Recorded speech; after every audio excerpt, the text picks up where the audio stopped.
जय हिंद दोस्तों, वंदे मातरम। जम्मू कश्मीर में इस समय जो चल रहा है उसकी तरफ ऐसा लग रहा है कि सरकार या तो ध्यान देना नहीं चाहती है या फिर सिर्फ मूवी के टाइम पर ही वो लोग उस किस्से के बारे में बात करने वाले थे जो कि कश्मीरी पंडितों के साथ 1990 के दशक में हुआ था।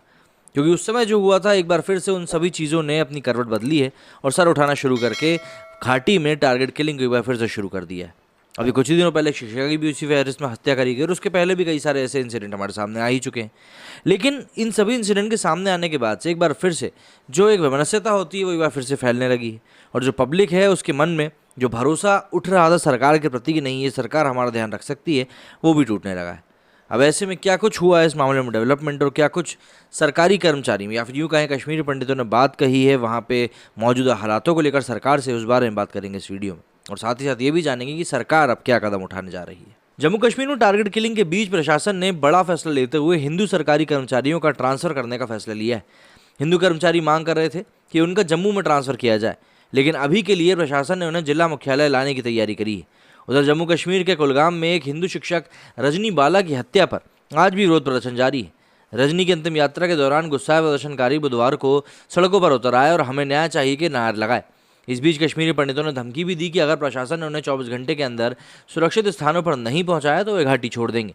जानकारी के मुताबिक कश्मीरी पंडित समुदाय पलायन की तैयारी कर रहा है।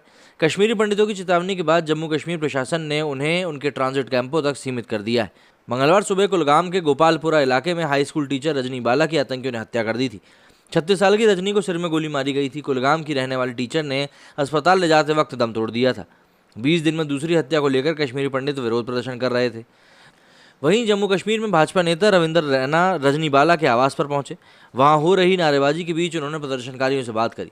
भाजपा नेता ने आश्वासन दिया कि रजनी की हत्या का बदला जरूर लिया जाएगा। उन्होंने साथ ही ये भी कहा कि हम उन सारे आतंकियों को पकड़ लेंगे जो इस हत्या में शामिल थे, उनमें से किसी को भी बख्शा नहीं जाएगा। दिल्ली के मुख्यमंत्री अरविंद केजरीवाल ने कहा कि जम्मू कश्मीर में कश्मीरी पंडितों के साथ अब वही हो रहा है जो 1990 के दशक में उनके साथ हुआ था। उन्हें उनके घरों, दफ्तरों और सड़कों पर निशाना बनाया जा रहा है, उन्हें मारा जा रहा है, उनकी हत्याएं की जा रही हैं।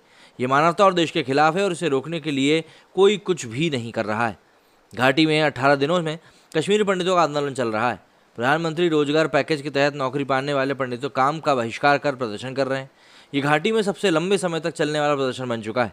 रेवेन्यू विभाग के कर्मचारी राहुल भट्ट की हत्या के बाद ये प्रदर्शन शुरू हुआ था। काम करने वाले कश्मीरी पंडितों की मांग है कि हमें कश्मीर के बाहर पोस्टिंग दी जाए। कश्मीर में टारगेट किलिंग अक्टूबर में शुरू हुई थी। यहाँ 5 दिनों में 7 नागरिक मारे गए थे।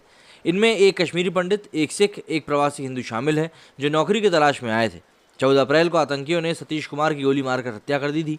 इससे पहले शनिवार को आतंकियों ने अलीजान रोड स्थित एवा ब्रिज पर पुलिसकर्मी की गोली मारकर हत्या कर दी थी। और अब राहुल की हत्या के बाद कश्मीरी पंडितों की सुरक्षा पर एक बार फिर से सवाल खड़ा हो गया है। कश्मीर में आर्टिकल 370 हटाने के बाद 4 कश्मीरी पंडित समेत 14 हिंदू आतंकी हमलों में मारे गए हैं। गृह मंत्रालय ने संसद में इसकी जानकारी भी साझा करी है। अब देखिए, अगर शांतिप्रिय समुदाय होता तो वो क्या करता, अगर उसके साथ ऐसा कुछ हो रहा होता तो ये पूरे देश में हल्ला हो चुका होता कि भाई ये क्या चल रहा है। लेकिन आप देखेंगे हमारे देश के जो बुद्धिजीवी हैं, लिबरल्स हैं, वो इसके ऊपर कुछ भी नहीं बोल रहे हैं। साथ ही साथ सबसे बड़ी बात तो ये कि आप देखेंगे कि हिंदू समुदाय की तरफ से कोई भी पत्थरबाजी करता हुआ भी नज़र नहीं आ रहा है। नहीं तो अमूमन देखा गया है कि जब कोई पोस्टर बॉय आतंक का बंद मरता था तो उसके जब जनाजा निकलता था तो वहाँ पर पत्थरबाजी भी होने लगती थी। लेकिन यहाँ कोई पत्थरबाजी होती हुई नहीं दिखाई दे रही। सिंपल सा न्याय मांग रहे हैं लोग, हैं प्रदर्शन कर रहे हैं, लेकिन अगर उनको न्याय नहीं मिला तो हाँ, ये बात एस्केलेट ज़रूर हो सकती है और ये केंद्र सरकार के लिए भी अच्छा साबित नहीं होगा। मेरी इस वीडियो में फिलहाल इतना ही। जय हिंद, जय भारत।